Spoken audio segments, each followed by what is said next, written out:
The title from last lesson was limits to infinity, infinite limits, right? This one's limits at infinity. Okay, so they're very similar, but they talk about different things. You're going to see, so the limits today aren't going to approach a value. They're going to approach either infinity or negative infinity, kind of like the first two. The limits approaching positive infinity and negative infinity. So what does that mean? What does that mean? Well, that means finding a graph's end behavior. Okay, so end behavior means what is a graph doing? You know when we draw, you know when you have a graph and then you have arrows at the end?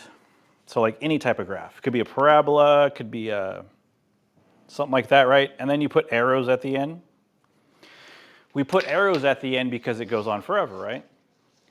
Well, end behavior is like, where is it going? Where is that arrow going, right? Is it going to a certain value? Is it going up forever and ever and ever? Or is it going down forever and ever and ever? What is it doing? That's end behavior. That's what we mean by end behavior. Okay? So let's look at one. So I look at the same problem 3 times. I gave you the same problem 3 times. 3x squared divided by x squared plus 1. Okay? So actually it's slightly different problem, but same function, different limit. So the first one is limit as x approaches positive infinity. That's going in this direction, right? That's going in this direction. What is the y value doing? Okay, so I gave you a couple things. I gave you a table, I gave you another table, and I gave you a graph, right?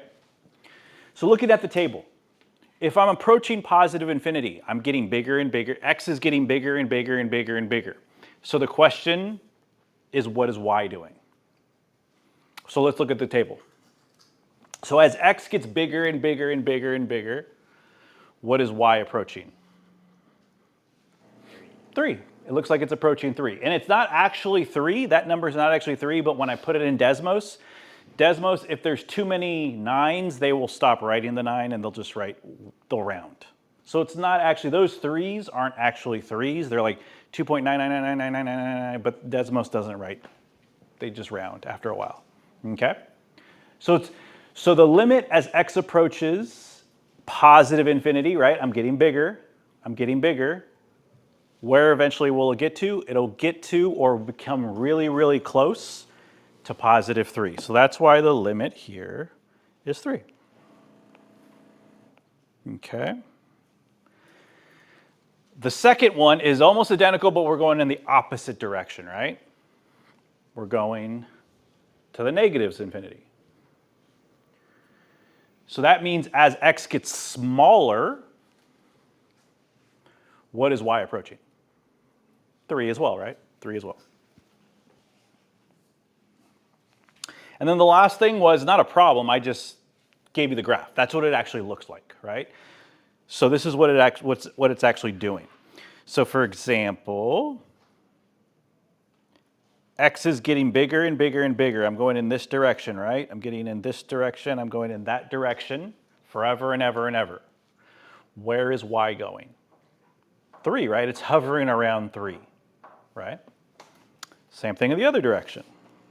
As x approaches negative infinity, what is y doing? It's going around, it's hovering around 3, right? It's hovering around 3. We showed that in the table, we showed that in the graph. So the limit as x approaches infinity or negative infinity, that's what we're going to do today. Okay? The problem though is that they're not going to give us tables and graphs. And we can't use a calculator to graph it, nor can we use a calculator to make a table. So there has to be a different way of doing this exact thing without each. And there is. And that's what the lesson is. Okay? So before we get there though, we said it's hovering around a line, right? Isn't it hovering around that line there?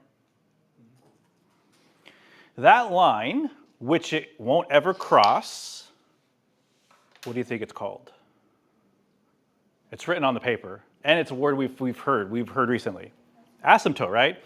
Except it's not vertical, right? It's horizontal. So today we're looking at horizontal asymptotes. This one is at y equals 3. That's what it creates is a horizontal asymptote. So horizontal asymptotes and infinite limits, or limits at infinity, go together. They're pretty much the same thing.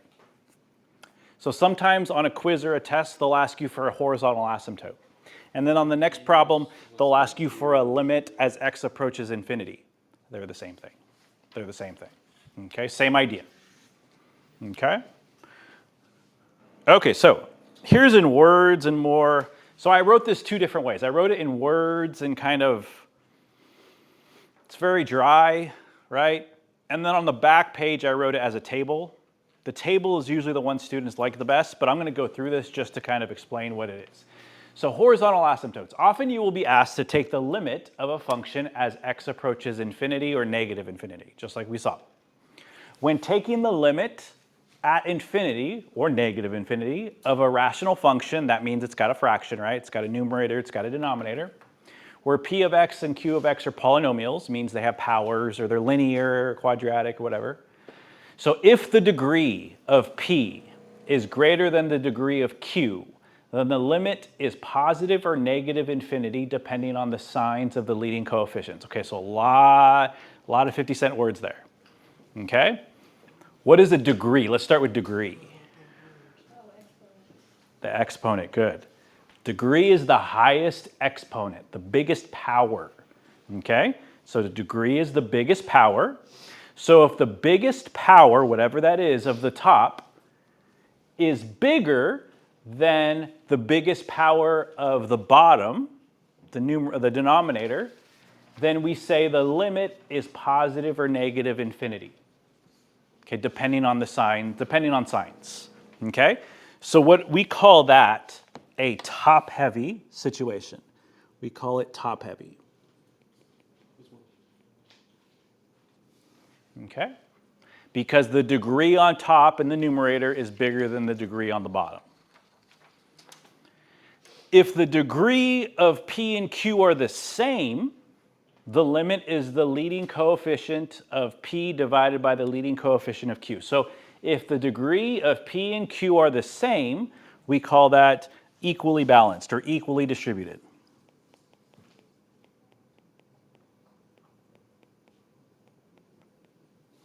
And it says we do a little division problem. We divide. I'll give you examples on the back. So I'll give you examples of each of them. Okay, don't worry about that. I just want to talk about this real quick. So if the degree of p is less than the degree of q, then the limit is 0. That is the opposite of the top. It's bottom heavy. If the degree on bottom is bigger than the degree on top, it's bottom heavy. And therefore the limit is 0. Okay? Okay, so now let's go to the back and I'll give you some examples. I'll give you some examples of each of those. The table on the back is usually what students prefer.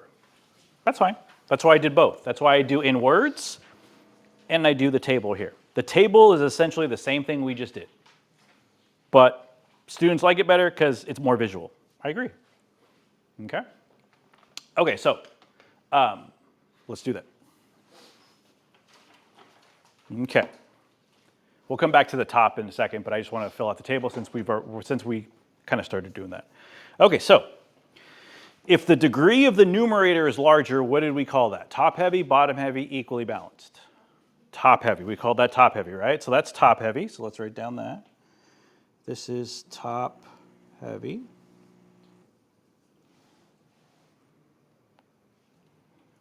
Okay. And then what did it say the limit was? The limit, in this case, the limit as x approaches infinity, positive or negative infinity.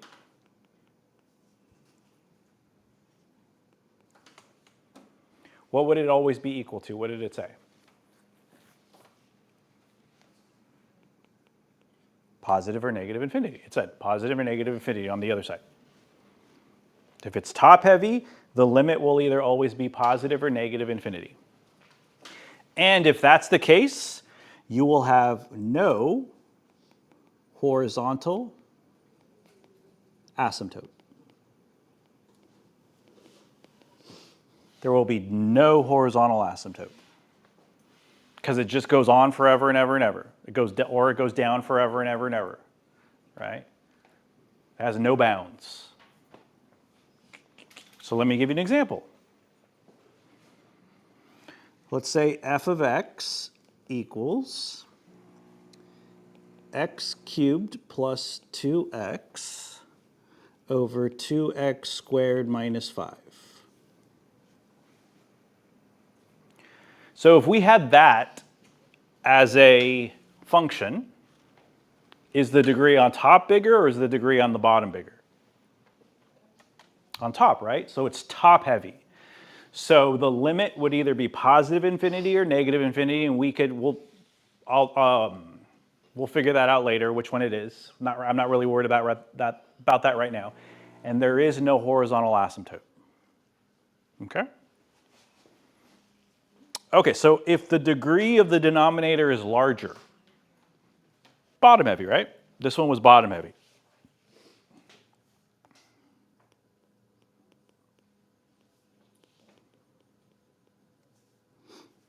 Right? If it said it was bottom heavy, on the other side it said the limit as x approaches positive or negative infinity would be 0. Would be 0.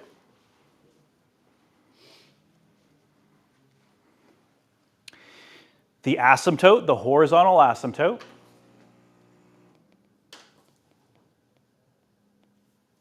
would be y equals 0. What's another name for y equals 0? fx equals 1. Close. The x-axis. The x-axis, yeah. The x-axis. So in other words, the horizontal asymptote would be the x-axis. Okay. Let me give you an example of that one. One that's very similar to the one we just did, the example earlier.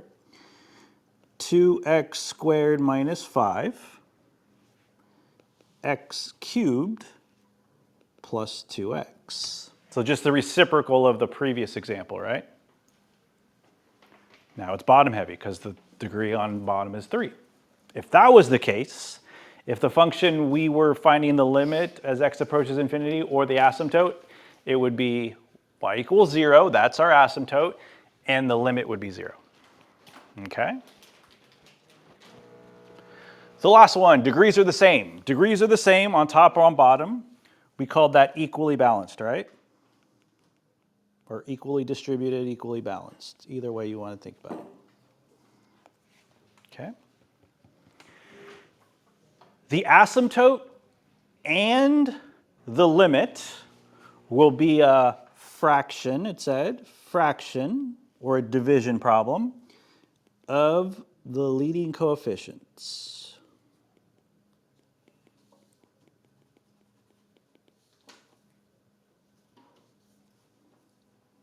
Okay. I know what fraction is, okay? Leading coefficients. What are leading coefficients? Let's start with coefficient. What is a coefficient? Like, give me a coefficient for the two examples we have. What's an example of a coefficient? 2, right? 2 is a coefficient of 2x and 2x squared, right? The 2, that's the number in front, right? The number in front of a variable is called a coefficient. Leading coefficient means, so on top, let's look on top here. Just on top. What would the leading coefficient be for this guy here? 1, right? It's a 1 here. Because that's the leading coefficient. Let's flip them. Let's say I wrote it backwards. And let's say instead of that, it was written like this. 2x plus x cubed. Would the leading coefficient still be 1 or would it be 2 now? It'd still be 1, good. It'd still be 1 because the leading coefficient is the guy with the biggest power. So whoever has the biggest power, you're always leading. Even if you're in back, you're always leading. Okay? Okay. Let's give you an example of one.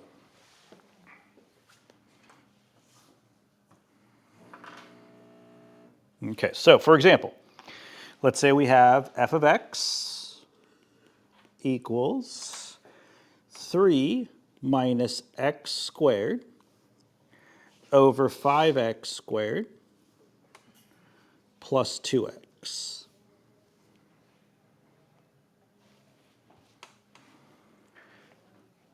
Okay, let's say that's our function. Okay. Equally distributed, right? Because the power on top and power on bottom, the highest degrees are 2, right? So equally distributed, we know that. So let's see, the limit as x approaches either positive infinity or negative infinity for f of x. Okay, so what's the leading coefficient on top? -1, right? -1, -1, right? So -1 over, what's the leading coefficient on bottom? 5. So the limit would be -1/5. And guess what? The horizontal asymptote would also be y equals -1/5. So for horizontal asymptotes, they're always y equals. Horizontal asymptotes always start y equals. Let's write that down. Horizontal asymptotes are always y equals whatever. Vertical asymptotes are always x equals whatever. Okay?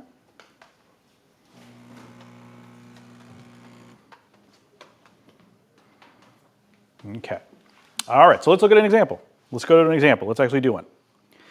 So sometimes they'll ask you just for the limit. Sometimes they'll ask you just for the horizontal asymptote. Sometimes they will ask you for both.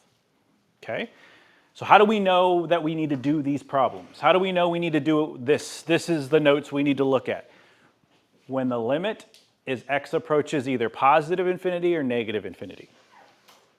Or they ask you for horizontal asymptotes. If they ask you for any of those, we're doing this.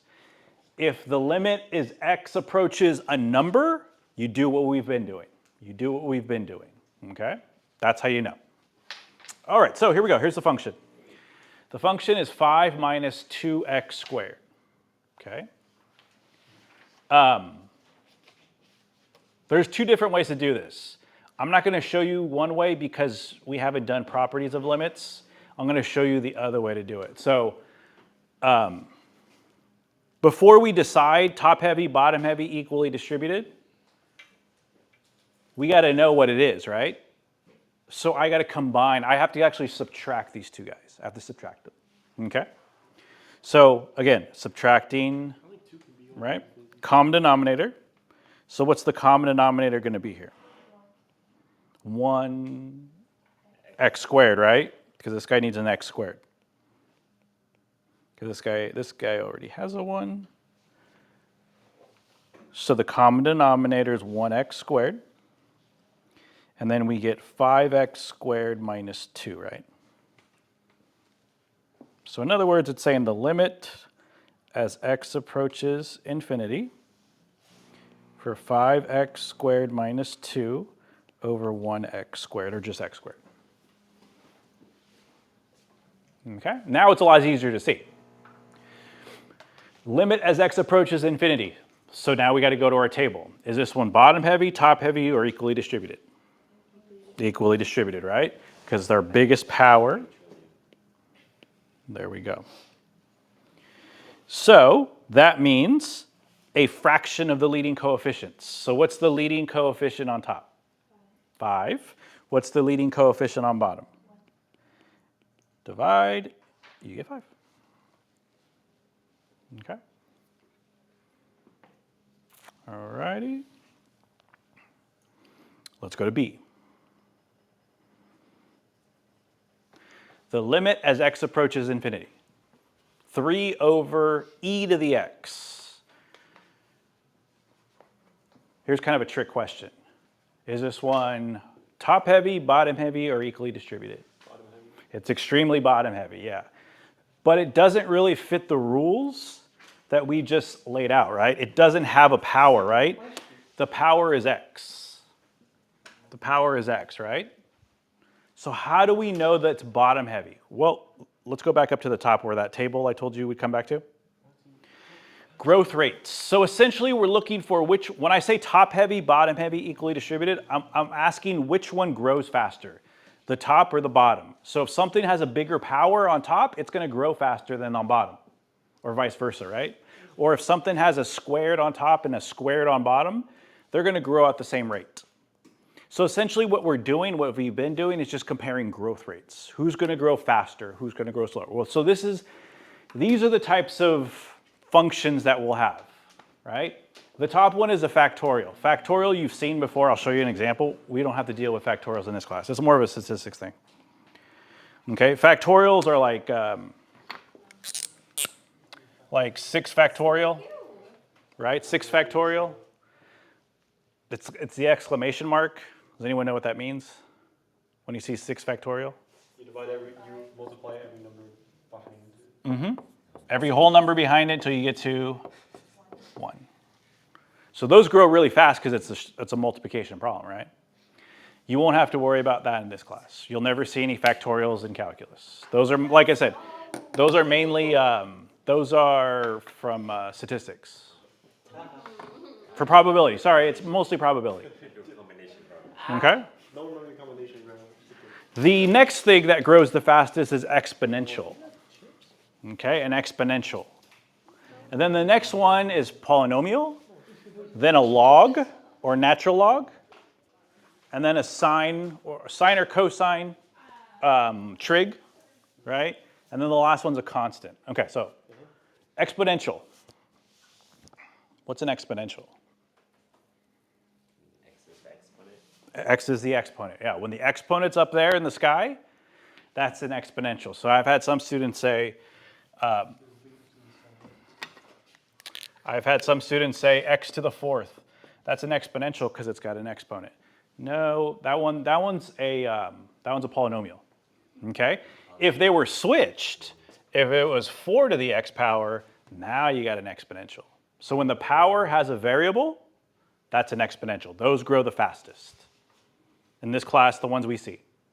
Okay? The next ones are polynomials. That guy's a polynomial. Right? That guy's a polynomial. Trinomials, binomials, all that good stuff, those are polynomials. Logs, anything with a log, it's easy to tell, has a natural log or a log, they grow pretty slow. Sine and cosine, why is sine and cosine so low? They go back. Yeah, they go up, they do increase, but then they decrease. And then they increase, and then they decrease, right? They oscillate, right? They increase, but then they decrease real quick, right? Constants. Constants are just straight lines, straight horizontal lines. Doesn't grow, doesn't go up, doesn't go down. It's just straight a line, horizontal line, okay? Those do not grow at all. Sine and cosine at least grow a little bit, but then they grow, and then they go down, and then grow up, and then go down. Right, so that's the order in which we're looking at, okay? So the one we just did, or the one we're doing right now, 3 is a constant, right? That one's growing at the lowest rate possible. It's not growing at all. It's always going to be 3. E to the x is an exponential. So which one is growing faster, the top or the bottom? Which makes it bottom heavy, right? Which makes this one bottom heavy. And because it's bottom heavy, we look at our table and it says the limit is always going to be 0. Okay?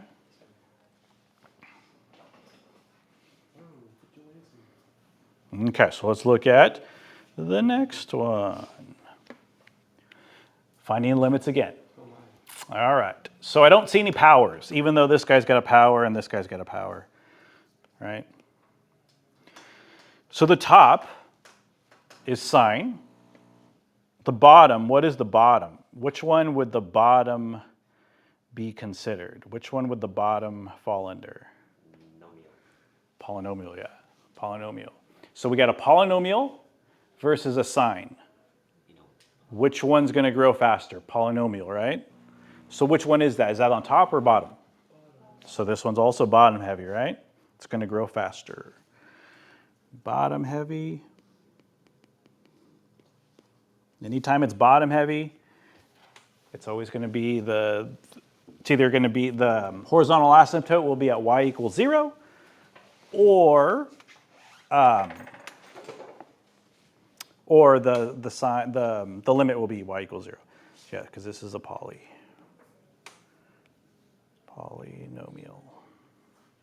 Okay. Ooh, what's different about this one? It's top heavy. It is top heavy. What's different about it that we haven't seen before? Oh, it's negative infinity. Negative infinity. So we're going the opposite direction. So some things are going to change, some things are going to stay. Most things are going to stay the same. First thing was important, like Tyler said, is it top heavy or bottom heavy? Top heavy, yeah, it's top heavy. I would agree, it is top heavy. They're both polynomials, but we have top heavy. All right, so let's go back up here. And top heavy, there is no vertical asymptote, there's no horizontal asymptote, but our limit is either always going to be positive infinity or negative infinity. So we got to decide which one. Okay. All right, so this is the way I do it. There's not a super scientific way to do this. It's just you're kind of using what you know about numbers, right? What kind of number is negative infinity? Not a number. It's not a number, right? What do you know about where would it be located on the number line? If it was a real number, where would it be located on the number line? Way over here in the negatives, right? So small that you can't even see it with a microscope. It's so small, so tiny, right? So think of the smallest negative number. So when I say smallest negative, it's like negative a billion, negative a trillion, right? Long number, but it's small. Okay? Okay, so we said this is the... So let's focus on these guys here, because these guys are the leading guys, right? So if I was to plug in a negative small number way out there on top, would I get a positive or negative when I plugged it in? Negative. Wait, no, it's a Positive, right? Because you square it, right? You square it, it becomes positive times 3, so we get a positive on top. If I were to plug it in on bottom, what would you get? negative. A negative, right? Because it's itself. What is a negative divided by a positive?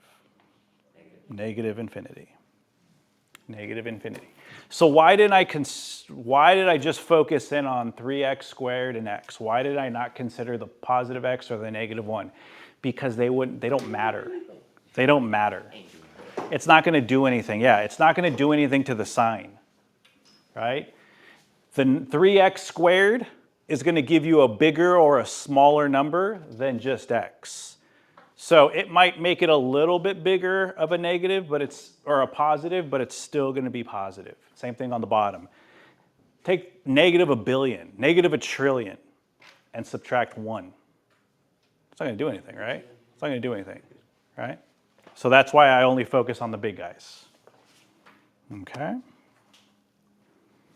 That's the only difference where negative infinity is different than positive infinity. You still use the table, but sometimes you have to take into consideration some other things when you're trying to decide. If it was 0, there's no such thing as negative or positive 0, right? 0, 0. So you wouldn't have to worry about that. But because of that one, we had to consider that. Okay? All right, so go to the back. Go to the back page. Still, x approaches positive infinity, right? What's different about this one? It's got a square root, right? It's got a square root. So again, if that had any other number, an actual number, we would just plug it in and see what we get. But because it has positive infinity or negative infinity, we got to do it a different way. Okay, so our first thing is it bottom heavy, top heavy, or equally distributed? Be careful. Think about it for a second. Think about it for 5 seconds before you say something. Okay, so what do you guys think? Top heavy, bottom heavy, or equally distributed? Yeah, I'm surprised. Most people say, oh, the bottom's bigger. Squared, right? But why is it not bigger? Just get rid of the square with the square root. Because isn't the square root of x squared x? It's not even x squared. It's actually just x, right? It's x. It's like a millionaire who I have $1 million, but I owe someone 999,000. You're not a millionaire, right? You have debts, right? It's the same thing, right? So really, this is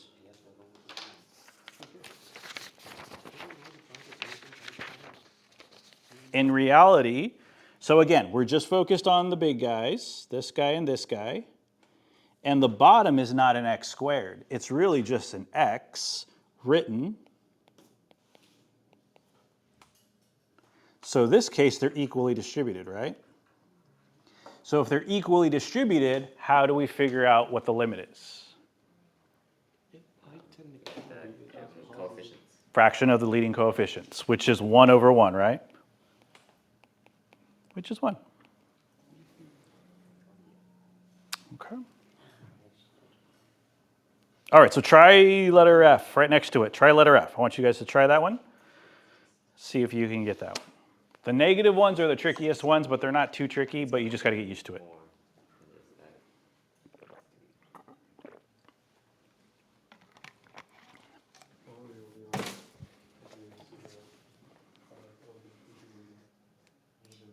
Letter J, or G, sorry, letter G. I have to do a couple, so I only care about the big dogs. I only care about the ones with the biggest, with the degrees, right? With the degree. So on top for G, what would the degree be? 2, right? The degree would be 2. It would be actually 12x squared, right? 12x squared. Mm-hmm. On bottom, what would the degree be? And what would its coefficient be?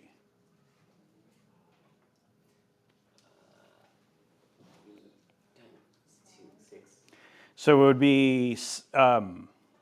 would be, when I multiply these two guys, right? That would be 8x. What do we do with powers? Add them or multiply them? Add, good. There you go. No, multiply is when they're... Yeah, when it's powers. Here you go. When it's a power to a power, yeah. I did that here. So now bottom heavy, top heavy, equally distributed. Very bottom heavy, right? Very bottom heavy. Bottom heavy says 0. Still infinity, what is infinity to a bigger infinity? Okay. H. Okay. What is the degree for H? What is the real degree for H? 3 over... 3 over 4. No, yeah, 3. Yeah. X cubed, right? 64, actually it's 8, right? It's not even 64. It's 8 because it's really a square root, right? Yep. And then on bottom, it's 7x to the 4th, right? So bottom heavy again. So very bottom heavy. So if it's very bottom heavy, it's 0. I guess I remember some exponent rules. Okay. I didn't want Okay. So now for example 2, the only difference is they want us to do limits and horizontal asymptotes. Okay. Is anything going to change? No. We're going to do the same thing we've been doing, right? Bottom heavy, top heavy, equally distributed. First for 2A. Bottom heavy, right? And if it's bottom heavy, 0. 0 for both the limit and horizontal asymptote at y equals 0. Because it's very bottom heavy.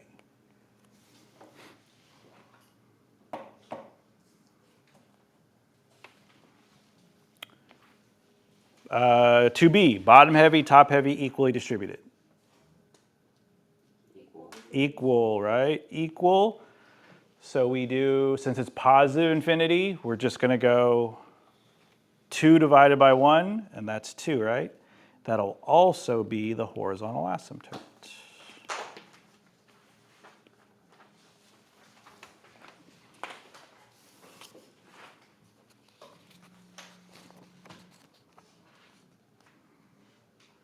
Okay, all right, turn it over.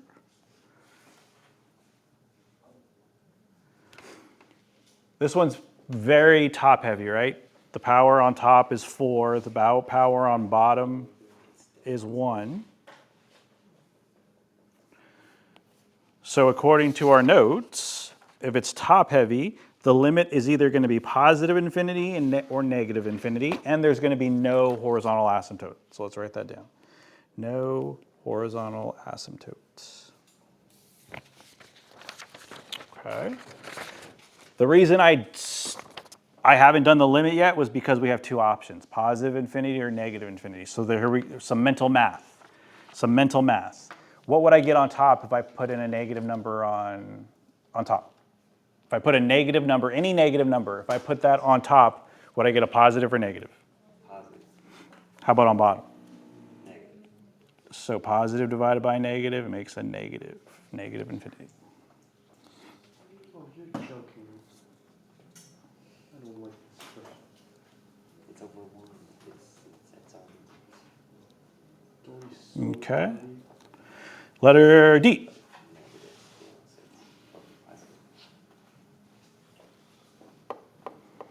So is this bottom heavy, top heavy, or equally distributed? Yeah, there's not even a bottom, right? There is a bottom, but it's 1, right? Okay. So we know, so according to our notes, it's going to be positive infinity or negative infinity, no vertical asymptote, right? Or sorry, no horizontal asymptote.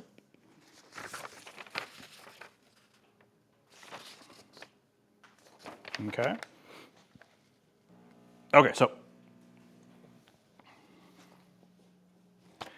if I was to plug in, okay, so this one's a little tricky because I have a power here, right? Because I got to plug it in here and here. But really, you're just concerned about the e to the x because that's the guy that's the growing fastest, right? So if I was to plug in a negative number up here, what would that do? Bless you. Thank you. What would that do? A negative number as a power. If I was to do a negative number as a power, what would that do? What's the rule? What's the rule? I can't remember. So like anything to a negative power. Flip it, right? You actually flip it, right? So like if you have x to the negative 4, that just means you move it to the bottom and make it positive, right? So that's what I would have to do to e to the x. So e to the x, I would have to move it to the bottom. So it would be 1 over e to, I'm just going to put a big number, right? And when it moves to the bottom, I know I plugged in a negative up here, but when it goes to the bottom, it becomes positive, right? That's why it's positive infinity.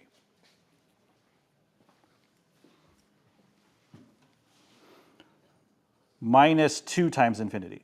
That part isn't really going to, oh, sorry, negative infinity, sorry. Minus 2 times negative infinity. Okay, so let's talk about this. E to infinity is a huge number. Pretty extreme. What is that? It's positive, or is it? It's not going to be negative, but what's in between positive and negative? 0. Why would it be 0? Why would this part be 0 here? Because it approaches 0. Think of a fraction, right? 1 over the biggest number you've ever seen in your life. 1 over the biggest number you can think of. What is the rule? As the bottom gets bigger and bigger and bigger and bigger and the top stays the same, what is that going to make? Getting closer to 0. 0, right? It's pretty much 0. Imagine if you have a pizza and you slice it up into so many pieces that you can't even see the slices. You get one of those. How much of the pizza are you getting? You're getting virtually nothing, right? You're getting something, but theoretically you're pretty much nothing, right? So this is pretty much 0. What about this guy? Which positive? Would be positive, right? It would be positive. So you'd have plus something. I hate to write this, but 2 times infinity. What's bigger than infinity? 2 times infinity. But it doesn't, that's, yeah. Yeah. Yeah, infinity plus 1, like my son. What's the biggest number possible? Infinity. And he's infinity plus 1. And I'm like, Then I do never infinity mind. plus 2. Yeah, exactly. Where does it end, right? Infinity plus infinity. No, infinity plus infinity plus, yeah, that's where that's, so it's, I hate writing that, but that's the kind of idea. So anyway, are we gonna get a positive or a negative? Positive, yeah. Okay. Okay, I want to show you one more problem. One more problem and we're done. I'm going to write this down. This one's letter E. And then on Monday, we will just do a practice. So one more problem in our notes and we'll be done for today.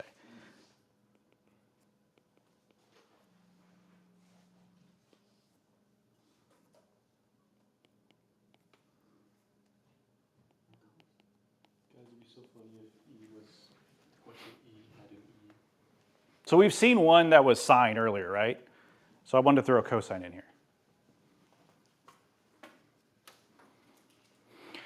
So this one, when I'm doing sine and cosine, I don't kind of think of it like the table, top heavy, bottom heavy. I kind of think of what their values are, right? Because sine and cosine, they don't go above 1 and they don't go below -1, right? So let's say this was a number, 10, 1, -6, pi over 2. What would you do with that? How would you solve this? Plug it in, right? You would plug it in. So let's plug it in. Let's plug it in. Sine is 0 and cosine's 1.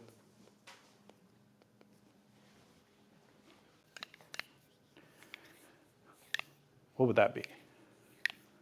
Yeah. 1. The answer would be 1. Why 1? Do we have the circle?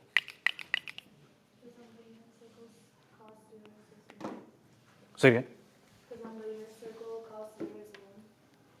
Yeah, this is pretty much 0, right? Again, we talked about that. This is pretty much 0. This is, for all intents and purposes, so small that it's 0. And cosine of 0 is 1.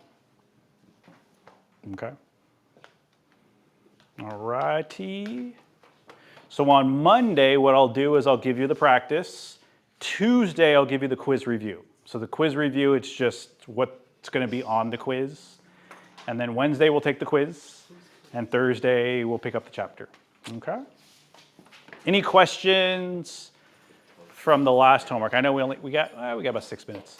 Is there any questions? So the homework from yesterday, or the classwork from yesterday, the practice from yesterday is not due till Monday. So if you have questions and you don't get to them today, we can answer on Monday too. Not related, but can I step outside to call my mom? Yeah, go for it. Yeah, yeah.